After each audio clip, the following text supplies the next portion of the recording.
Akulira ebyobulamu ewa Kiso Robert Kagwire ng'ali wamu ne bakola nabo balumbye poliisi y'e Nabwero okujeggala olw'obutaba na kaabuyonjo. Ekiseera kino kaabuyonjo eriwo yajjula ddanga abasibe n'abasirikale kati bakozesa buveera n'obucupa bwe bagenda bamansamansa. Wabula b'ebyobulamu basanze akaseera akazibu abasirikale bwe babatabukidde nga babategeeza nga bwe batalina buyinza buggala poliisi eyo, naye abasawo ne babategeeza nga bwe bakkirizibwa amateeka. Abantu abali ku poliisi eno boolekedde okulumbibwa endwadde eziva ku bukyafu era abasirikale olulabye abasawo ne bafulumya abasibe ne babatwala ku kaabuyonjo okutandika okugiyonja n'okulondalondamu obuveera. Kyokka Dr. Kagwire n'abatabukira olw'okukozesa abasibe bano nga tebalina kye bambadde kyonna. Kaabuyonjo esangiddwa ng'ekutte mu mbinabina era ng'ebadde ebulako katono okugwa. Abasirikale abasangiddwawo beeganye okukozesa kaabuyonjo eyo ne bategeeza nti bakozesa ya ddwaliro lya gavumenti eririraanye poliisi, nga n'akulira poliisi eno Evelyn Alinda ategeezezza nti bagamba dda bakama baabwe okubasimira kaabuyonjo endala naye babadde tebannafuna kuddibwamu.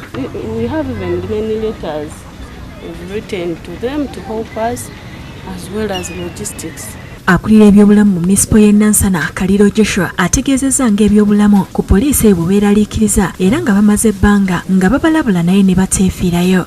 Tutuuse ku poliisi ekifaananyi kye tusanzeewo nga kibi nnyo by'okutwalira wamu poliisi nga weeri talina kaabuyonjo era kumpi n'ebitongole ebiri wano ku division offices tezirina kaabuyonjo.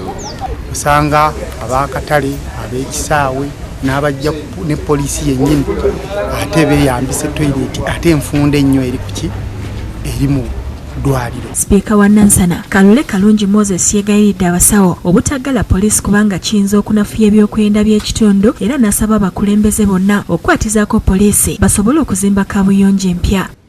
Kati kino kigenda kunnyamba wakati wange naawe sipiika n'omusawo ku kanso tutwale ensonga eno mu maaso ga town clerk Mwami Kawezi tumulaga obwetaavu obuliwo obw'amangu naye nga ensobi eyinza okuba weeri yaabwe naye nga naffe yaffe olw'ensonga nti baatutegeeza mu budde. Wano akulira ebyobulamu ewa Kiso Robert Kagwire awadde poliisi obutasukka wiiki eno okuzimba kaabuyonjo endala obassa ekyo wakugiggala. Speaker wa municipality chairperson wa division amaze okubwemu genda kukwatirawo musingi gwa bulungi bwansi. Mutyaba William yakusakidde eggulire lino ku Rob Kede TV. You know, the flies will come and look for you, even if you don't go there.